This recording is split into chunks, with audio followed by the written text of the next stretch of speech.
ஆன்மீக அன்பர்களுக்கு வணக்கம். இப்போது நாம் ஆன்மீக விளக்க உரையை வழங்குபவர் சுவாமி கனியானந்தா, கனி டிவி 1818. நாம் மக்கள் விழிப்படைய வேண்டும் என்ற ஒரே நோக்கத்தோடு இதை நாம் வாரத்திற்கு 2 முறை 3 முறை போட்டுக்கொண்டே இருக்கிறோம். இதை பார்க்கவில்லை என்பது தெரிகிறது. இருந்தாலும் என்றாவது ஒரு நாள் இதற்கு பார்ப்பார்கள், விழிப்பு இது பார்த்தவுடனே அவர்கள் விழிப்பு அடைய வேண்டும் என்ற ஆவா தன்னாலேயே ஏற்படும். அதான் உண்மை. ஆன்மீகத்திலே எல்லா விதத்திலேயும் முன்னேறி இருக்கிறார்கள். ஆனால் இந்த ஆன்மீகத்தில் முன்னேறவே இல்லை. இது முன்னேற்றத்தில் மைனஸாக போய்கொண்டிருக்கிறது. ஒரு நவீன காலத்திலே 140 கோடி ரூபாய் செலவழித்து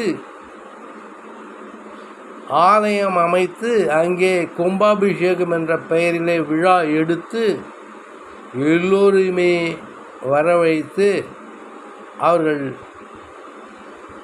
சந்தோஷத்தில் திளைக்க வைத்திருக்கிறார்கள்.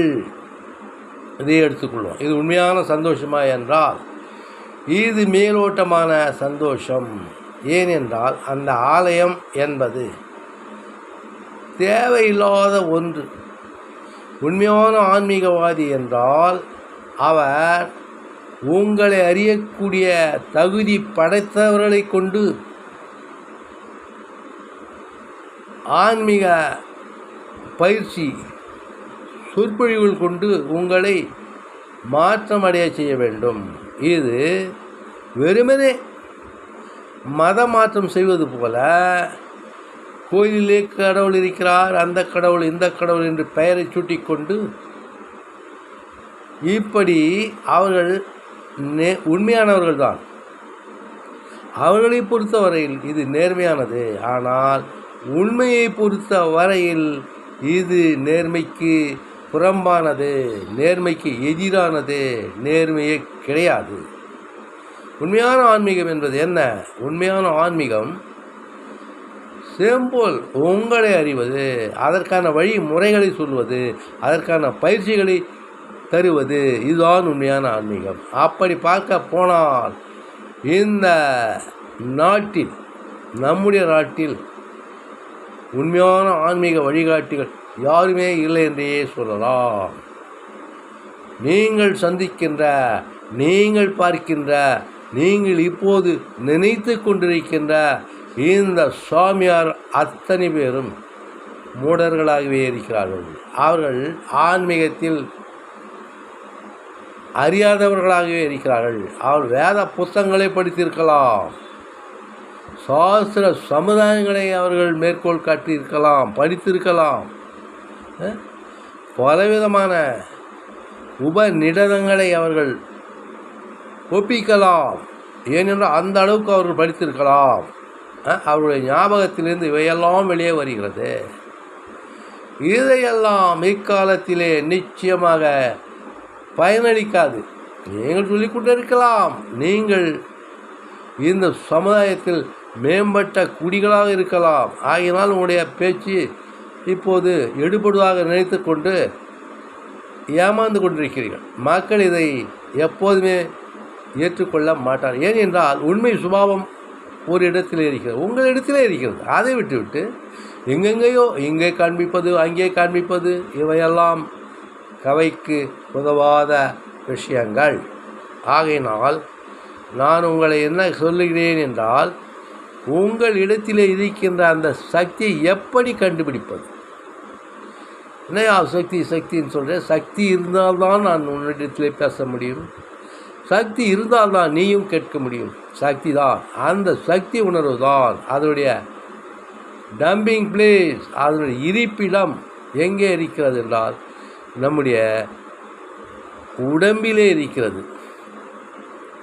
மூலாதாரத்திலே தேங்கி சூழ்ந்து கொண்டிருக்கிறது. அது செயல்பட்டால் உடனே வருமா என்றால், அது செயல்பட்டால் நமக்கு எல்லா விளக்கங்களும் தெரியும், ஆனால் உடனே வராது. ஆனால் நம்முடைய சக்தி உயிர் நிலை நம் உடம்பிலே இருப்பதை எத்தனை பேர்கள் உங்களுக்கு தெரியும்? எத்தனை பேர்கள் நீங்கள் அறிந்திருக்க முடியும்? நம்முடைய உயிர்நிலை எங்கே இருக்கிறது? மூளையில் இருக்கிறதா? மூளையில் இல்லை, இருக்கிறது. அது வேலை செய்கிறது. மூளை செஞ்சு போச்சுன்னா நான் உயிர் வர முடியாது. ஒரு பாகம் எங்கே இருக்கிறது என்றால் நம் உடல் நடுபாகத்தில், அதாவது தொப்புளுக்கு கீழே, இரண்டங்களும் கீழே அந்த உயிர் சக்தி, நம்முடைய பிறவினுடைய மர்மம் அங்கே அடங்கியிருக்கிறது. அந்த சக்தி நாம் கண்டுபிடிக்க வேண்டும். அதை திண்மையாக்கினா கூர்மையாக்கி, அதாவது ஒருமுகப்படுத்தி அதை நாம் மேலே ஏற்ற வேண்டும்.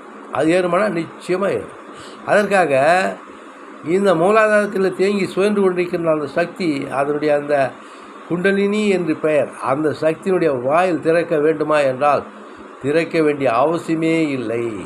அது தன்னாலே திறந்து கொள்ளும். இப்போது நீங்கள் இந்த ஏன் என்றால் அது மிக கடினம், அது பல வருஷங்களாகும், சாதாரண இல்லை. அது நீங்கள் இந்த பயிற்சியை மேற்கொண்டால் அது உங்களிடத்தில் இருக்கின்ற அந்த சக்தியை, அதாவது உயிர் சக்தி, அது மிக சுலபமானது, மிக மிக சுலபமானது.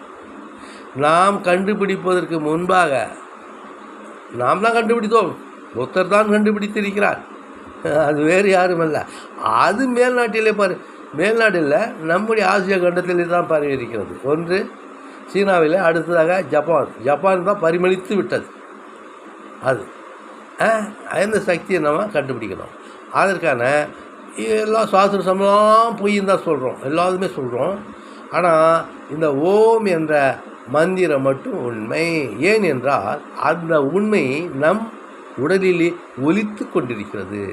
அதை நம்மால் கேட்க முடியும், உணர முடியும், உணர்ந்து கேட்க முடியுமா? நிச்சயமாக முடியும். அதற்கான வழிமுறைகளை நான் இதற்கு முன்னாலேயே சொல்லியிருக்கிறேன், இப்போதும் சொல்லப்போகிறேன். அது நம் உடலிலே ஓம் ஓம் என்று ஒலித்து கொண்டு, ஓம் என்பது போல இல்லை, அதை ஒட்டியதாக இருக்கிறது அந்த ஒலி, நம்முடைய அந்த ஒலி. அதை நாம் கேட்கலாம். எப்படி கேட்கலாம் என்றால், நீங்கள் ஒரு கால் ஓய்வு எடுப்பவர்களாக இருந்தால் மத்தியான வேளையிலே உறங்கும்போது, அதாவது படுப்பீர்கள், யாரும்போது கொஞ்சம் படுக்கலாம். அந்த நேரத்திலே உங்களுடைய மனம் அலைபாயாமல் இருக்கும். பொதுவாக அப்போ நிசப்தமாக இருக்கும். உங்கள் அறையிலே படுத்துக்கொண்டு உங்களுடைய கவனத்தை அந்த தொப்புளுக்கு கீழே வையுங்கள். அங்கே நீங்கள் வசியுங்கள். அந்த ஒலி சிறிது சிறிதாக உங்களுக்கு கேட்க ஆரம்பிக்கும், உணர ஆரம்பிக்கும். அது பெருசாக வரும். அதிலிருந்து தான் எல்லாமே உற்பத்தி ஆகியிருக்கிறது. இந்த பிரபஞ்சம் அனைத்திலும் அதனிலிருந்தான் உற்பத்தியானது.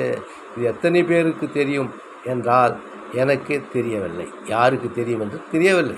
ஆனால் நீங்கள் இதை அனுபவபூர்வமாக உணர்ந்து அப்புறமாக செய்யுங்கள். இந்த ஓம் என்ற மந்திரம் எல்லா மதம்னு சொல்ல முடியாது. கிறிஸ்துவ மதத்தில் இருக்குது, இஸ்லாம்லேயும் இருக்குது. கிறிஸ்துவ மதத்தில் ஓம் என்று சொல்வது கிடையாது. அவர்களெல்லாம் அந்த பிரார்த்தனை செய்துவிட்டு ஆமேன் என்பார்கள். இஸ்லாம் மதத்திலே அமீன் என்பார்கள். இதெல்லாம் ஓம் என்ற அந்த மந்திரத்தின் திரிபுகள் ஆகும். அதிலிருந்து தான் வந்திருக்கிறது ஓம். அதே மாதிரி நீங்கள் ஈஸியான மெத்தட், படுத்துக்கொண்டு உங்களுக்கு ஓய்வாக இருக்கும்போது உங்களுடைய அந்த தொப்புளுக்கு இரண்டவங்களுக்கு உங்களுடைய கவனத்தை வையுங்கள். அங்கே தான் நம்முடைய எல்லா உணர்வுகளும் அங்கே தான் இருக்கிறது. என்னையா கதை விடுற அப்படின்னு நீங்கள் சொல்லணும், கேட்கணும். ஏன்னா பகுத்தறிவாதிகள் அல்லவா, கேட்கால்தான் உண்மை புரியும். உதாரணத்துக்கு ஒன்று சொல்கிறேன். நீங்கள் வாகனம் ஓட்டுறீங்க, அல்லது ஒரு ஏதாவது ஆக்சிடெண்ட் ஆகுது. அப்போ என்ன ஆகுது? உங்களுடைய அடி வயிறு அப்படியே கலங்கி நிற்கிறது அல்லவா, அதுதான் நீங்கள் வசிக்கின்ற இடம். ஹெவின்னு காபர் ஆகிடுச்சுனாக்கா உங்களோட அடி வயிறு எல்லாருக்குமே இந்த அனுபவம் எல்லாருக்குமே ஏற்பட்டிருக்கும். அதான் அதை நான் விளக்கமாக இதற்கு பிறகு விளக்கப் போகிறேன். நீங்கள் அனைவரும் என்னுடைய இந்த வீடியோவை பார்த்து கேட்டு பயன்பெற வேண்டும் என்பது என்னுடைய விருப்பமாக இருக்கிறது. நீங்கள் இதெல்லாம் கேட்க வேண்டும் என்று நான் ஆசைப்படுகிறேன். இதுதான் உண்மையான சேவை. மனித குலத்திற்கு செய்ய வேண்டும் என்றால் உண்மையான உங்களை பண்படுத்த உங்களுடைய வேண்டாத விவகாரங்களை எல்லாம் கழித்து விட வேண்டும். நம்முடைய மனதின் மூலமாகவே எல்லாம் நடக்கிறது. மனம் இல்லாத நிலையை நாம் உண்டாக்க வேண்டும். மனதை ஒருமுகப்படுத்த வேண்டும் என்பது அல்ல. அது நடக்கவே நடக்காது. அதை முயற்சி செய்யாதீர்கள். இந்த பிறவியில் அல்ல, அடுத்த பிறவிலும் கூட அது போகலாம். அது நடக்காது. ஆனால் மனது இல்லாமல் செய்துவிட வேண்டும். மனது இல்லாமல் செய்துவிட வேண்டும்னா மனம்னா மூளை தான், அறிவு தான். அது இல்லாத செய்திட முடியாது. அதில் இருக்கின்ற அந்த எண்ண ஓட்டங்களை நாம் அதனுடைய வேகத்தை அதை காயடித்த காடையைப் போல செயல்படாமல் செய்துவிட முடியும். அது நம்மால் முடியும். அதுதான் ஈஸியான வேலை. இதற்கெல்லாம் நான் வழிமுறைகளை சொல்லிக்கிட்டே வரேன், கேளுங்க. அப்போ மனசு நம்ம அந்த மனசு தான் நம்மளுக்கு இருக்குது. எல்லா மனசு தான். எல்லா அரசியல்வாதிகளையும் நம்புவது மனதின் மூலமாகவே, எல்லா கடவுளையும் நம்புவது மனதின் மூலமாகவே. உங்களுடைய கல்வி, உங்களுடைய வளர்ச்சி, உங்களுடைய முன்னேற்றம் எல்லாம் அந்த மனதின் மூலமாகத்தான் நடந்திருக்கிறது. நாம் மனதை சரியானபடி நேர்வழியில் செலுத்த கற்றுக்கொண்டால் அது போதும். கடவுளுக்கு நம்மை அழைத்து கொண்டு போகும். இதுதான் உண்மை. மனசுன்னா என்னன்னு ஏற்கனவே நான் சொல்லியிருக்கிறேன். மனசு என்பது என்ன? மனசு என்பது அறிவு. அறிவுன்னாக்கா நம்முடைய பழைய கால கடந்த கால செயல்களின் ஞாபகத்தை தவிர வேறு அல்ல. இந்த மனசில் இருக்கிற அந்த நகரெல்லாம் எண்ணமாகி அது மனமாகிறது. அந்த மனம் மூளையில் நிலை கொண்டு இருக்கிறது. அதை நாம் என்ன செய்யணும்? அகற்றி எண்ணமா ஆப்ரேஷன் பண்ணி ஏதாவது செய்ய முடியுமா? முடியவே முடியாது. ஒன்றும் செய்யக்கூடாது. நீங்கள் அப்படி அதற்கு நமக்கு சம்பந்தம் இல்லை என்று எப்படி வேலை செய்கிறது? ஒரு மூன்றாவது மனிதனைப் போல சாட்சியாக நின்று கவனியுங்கள். இதுதான் உண்மை. சாட்சியாக நின்று பார்க்கணும். விழிப்புணர்வோடு எல்லா விஷயத்திலும் விழிப்புணர்வோடு நீங்கள் செஞ்சீங்கன்னா சாட்சியாக நின்று பார்க்க உங்களுக்கு உங்களுடைய சக்தி என்ன என்பது தன்னாலே விளங்கும். இதோடு இந்த உரையை நான் முடித்துக்கொள்கிறேன். நாளைக்கு நாம், அதாவது நாளைனா அடுத்த இதில் நான் இதை பேசுகிறேன். இதை குறித்தே பேச போகிறேன்.